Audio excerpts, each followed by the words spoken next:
Good morning, hockey fans. This is Steven Heisler with HeisHockey.com, the Victorious Hockey Company, and the Junior Hockey Discussion Group on Facebook.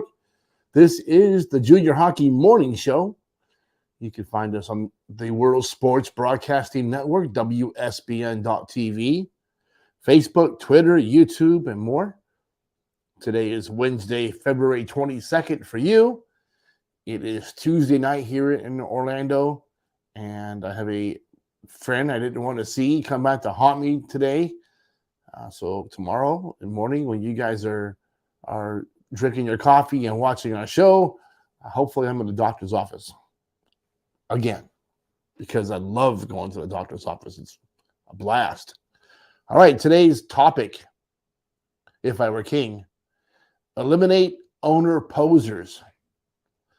This will not be popular. Don Stone is the owner of the Odessa Jackalopes. He once said this: the only way to become a millionaire by owning a junior hockey team is to start out as a billionaire. Well said. Very accurate. If you get into the game with the idea of making money, dude, you're in trouble. This is not the place to make money. What he said was funny, but it's also true. Operating a team without losing more than $100,000 a year should be considered successful. Some guys lose $250,000 a year. Some guys may be losing $500,000 a year. It's an expensive hobby, but when are hobbies generally profitable? Not very often. There are a lot of reasons why an owner decides to acquire a team, but mostly it's for love of the game. Okay, that and ego. Folks that purchase exotic cars, super yachts, country club memberships, or even private jets all should understand what it's going to take to maintain those hobbies. If you have a private jet and it costs you $10 million, you probably are going to spend $1 to $2.5 million a year. If you buy $100 million yacht, you can plan on spending about $10 million a year to keep it going. The problem for hockey is that operators start to cut corners when the shine wears off the new toy. And it's a problem. We're seeing it already this season. The problem is the fact that such financial savings are coming at the expense of the players almost every time. So last year in Omaha in the USHL, players had a revolt. We're seeing it this year all over the North American Hockey League, and it's ridiculous.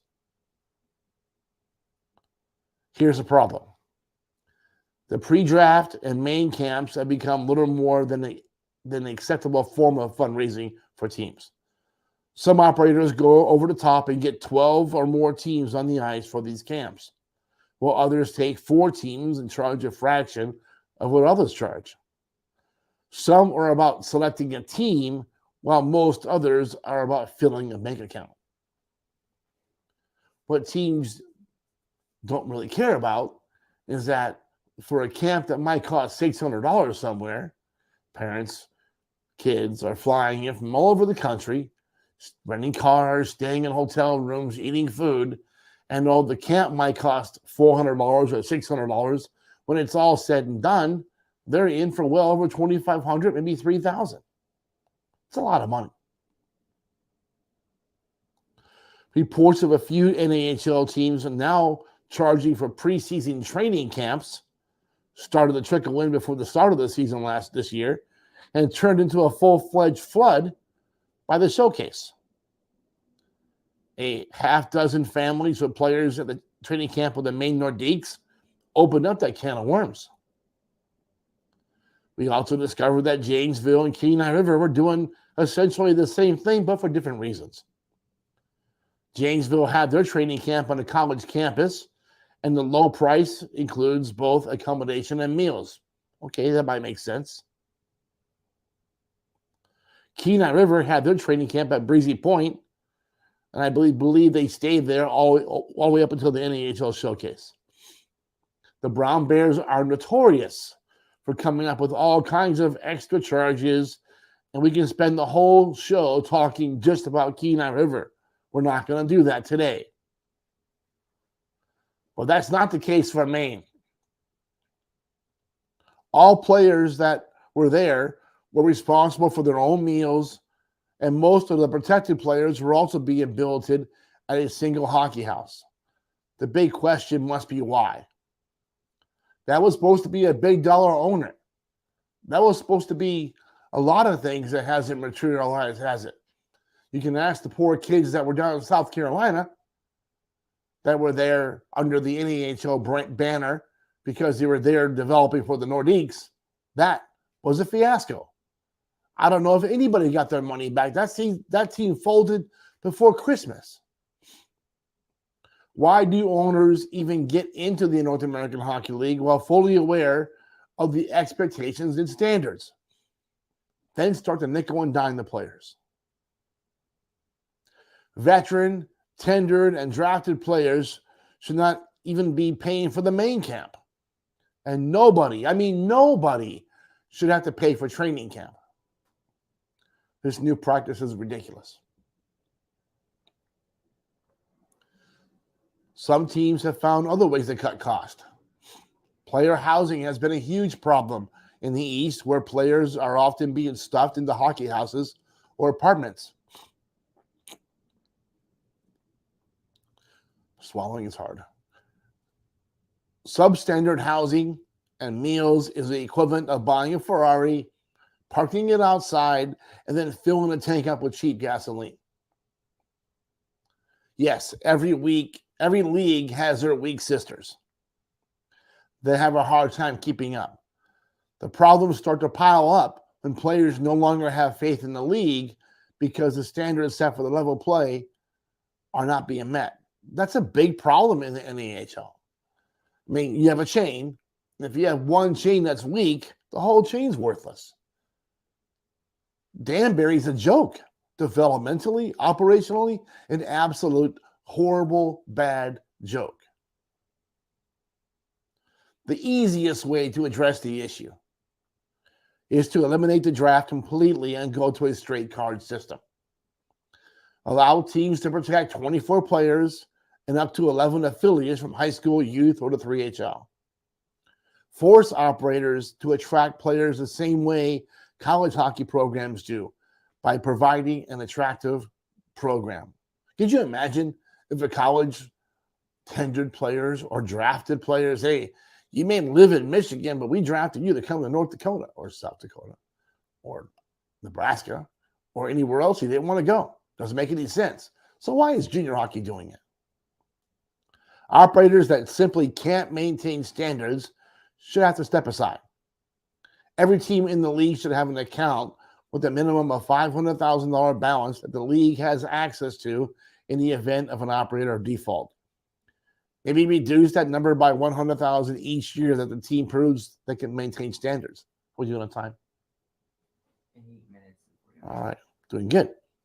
When a default occurs, force the operator to reset balance to $500,000.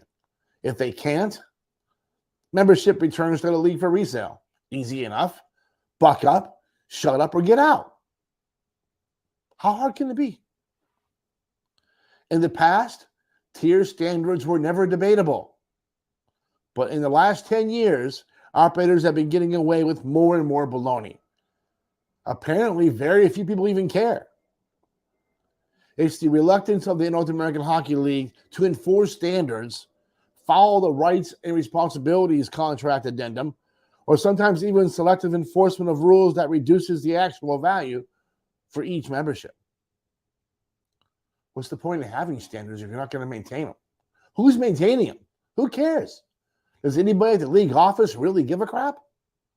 So far, complaints have fallen on deaf ears. Kenai charging $800 for equipment and a workout fee and making kids sit if they didn't pay it. I went to the league multiple times. Zero response. Zero refunds. Poop on a stick. I am not a lawyer, but is this behavior by the league actionable? Would an operator that secures a membership and follows all the procedures, standards, have grounds for a civil lawsuit against the league for allowing substandard operators for other teams to continue playing? Look at Mark Frankenfeld, Alex Curious always get mad at me. Almost said a bad word. Whenever I raise concerns or say something that doesn't look favorable to the league, maybe the general public are going to look other places. They need to have those options because apparently standards aren't anything you guys are going to maintain. Instead of worrying about what I'm saying, why not just publish a set of standards you can maintain?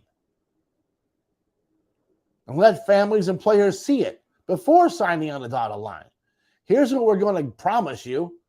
Here's what you're going to pay, if whatever your payment is going to be for, and be done with it. What's the problem? What's the big secret? What a crazy concept. So, something is going to happen. Something is going to force operators into complying with standards. It's coming. A big name is going to be recruiting right in your wheelhouse. And you better do better or face the reality of losing a lot of your top-end younger prospects. They're just going to go away. Because that new, well, not even a new league, that well-established league is going to try to be major junior hockey that's NCAA compliant, which means no billet fees, a lot more equipment, and less nickel and diming of the parents by the teams. This can be mind-blowing. This will force operators to do things the right way. Sure, there's plenty of players that will fill in any player that leaves. Hello.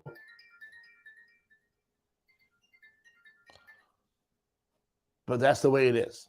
If they leave because you're not stepping up, then that's your problem, operator. That's your problem, coach. Coaches, you want to keep your players for next year? You better do a better job making sure the kids get what they paid for or get what they've been promised. Paul Jarvis just called me. He's on the phone. Goalie, good kid. That's it for today, folks. We hope that you enjoy your coffee that I can't drink this morning and have a great day in hockey.